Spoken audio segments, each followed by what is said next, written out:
నమస్తే, welcome to ANCT news. ఇక వార్తల్లోని వివరాలు.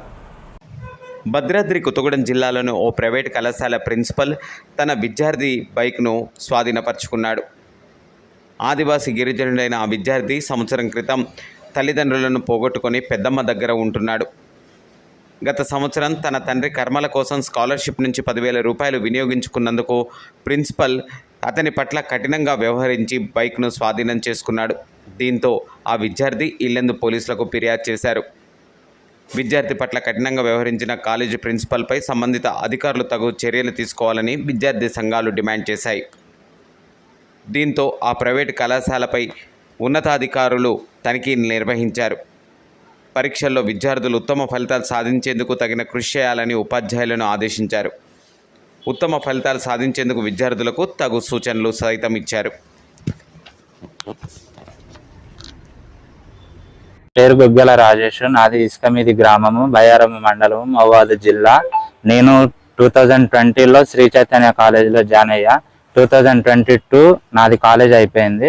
ఈ మధ్య క్రమంలో మా అమ్మగారు, మా నాన్నగారు, మా అమ్మగారు ఫస్ట్ చనిపోయారు. 2022 ఎండింగ్లో మా నాన్నగారు చనిపోయారు. ఆ టైంలో ఈ స్కాలర్షిప్ అనేది నా అకౌంట్లో పడింది. నా అకౌంట్లో పడ్డ తర్వాత మా నాన్నగారు చనిపోయారు.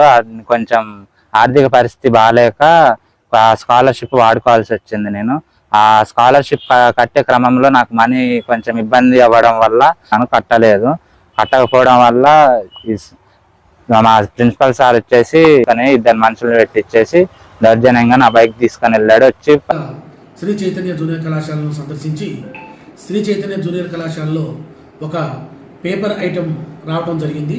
ఆ కళాశాలలో రాజేష్ అనే ఒక విద్యార్థి 2020-22లో అకాడమిక్ ఇయర్లో సిఈసి గ్రూపు చదవడం జరిగింది. ఆ విద్యార్థి ఫీజు డ్యూస్ నిమిత్తం ఆ కళాశాల ప్రిన్సిపల్ గారు శ్రీ పత్తి శ్రీనివాసరావు గారు మరియు వాళ్ళ డ్రైవర్లు వచ్చి ఆ విద్యార్థి యొక్క బైక్ను రిపేర్ సెంటర్ నుంచి తీసుకెళ్ళటం జరిగిందని చెప్పేసి నాకు కంప్లైంట్ అందింది. దాని నిమిత్తం నేను ఈరోజు శ్రీ చైతన్య జూనియర్ కళాశాల వారికి షోకాజ్ నోటీసులు ఇష్యూ చేయడం జరిగింది. దానికి సంబంధించినటువంటి సమాధానం వచ్చిన వెంటనే వారిపై ఆ కళాశాలపై తగు చర్యలు తీసుకోవడానికి పై అధికారులకు నివేదిక పంపిస్తానని చెప్పేసి తెలియజేయడం జరిగింది. వార్తలు ఇంతటితో సమాప్తం. తిరిగి ప్రసారమయ్యే ఏఎన్సిటీ న్యూస్లో మళ్ళీ కలుసుకుందాం. అంతవరకు సెలవు. నమస్కారం.